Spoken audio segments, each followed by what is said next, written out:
Hi friends, நம்ம morning routine பார்க்கலாம். இப்போ முதல் நாள் ஊற வச்ச ஸ்ப்ரவுட்ஸை இப்போ வடிகட்டிட்டு ஒரு 5 மினிட்ஸ் வேக வச்சு சாப்பிட்டோன்னா அதில் ப்ரோட்டீன் ரிச் இருக்குது. இப்போ கொஞ்சமாக ரைஸ் ஊற வச்சுட்டு இப்போ நம்ம துவரம்பருப்பு சாம்பாருக்கு தேவையான அளவுக்கு ஊற வச்சுருக்கோம். அதில் கொஞ்சமாக எண்ணெய், அதுக்கப்புறமா மஞ்சப்பொடி போட்டு ஒரு 5 சத்தம் கொடுத்து எடுத்துக்கலாம். இப்போ சின்ன குக்கரில் வச்சு ஒரு 5 சத்தம் அளவு கொடுத்துக்கலாம்.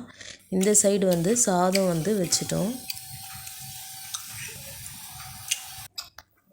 இப்போ வெண்டைக்காய் கட் பண்ணுறதுக்கு இந்த மாதிரி பஞ்சாக ஒரு ரப்பர் பேண்ட் போட்டு நம்ம கட் பண்ணோன்னா ஈஸியாக ஒரு 2-3 நிமிஷத்துலேயே 1 கிலோ வெண்டைக்காவாக இருந்தால் கூட நம்ம ஈஸியாக கட் பண்ணிடலாம். இந்த சேனல் பிடிச்சதுன்னா உங்களுக்கு கண்டிப்பாக சப்ஸ்கிரைப் பண்ணி வச்சுக்கோங்க.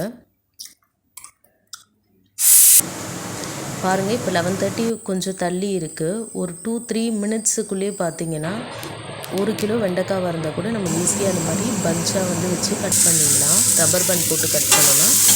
இப்போ இந்த சைடு நம்ம வெண்டைக்காய் ஃப்ரை பண்ணலாம்.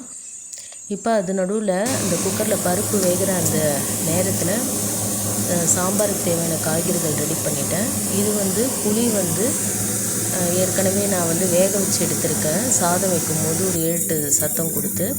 ஸோ அந்த புளியிலேருந்து கொஞ்சம் எடுத்து இந்த சாம்பாருக்கு தேவையான மஞ்சப்பொடி, குழம்பு பொடியெலாம் போட்டு காய்கறிலாம் கட் பண்ணி வச்சாச்சு. அந்த புளி தண்ணி வச்சு அந்த பாத்திரத்தில் ரெடி பண்ணிட்டோம்.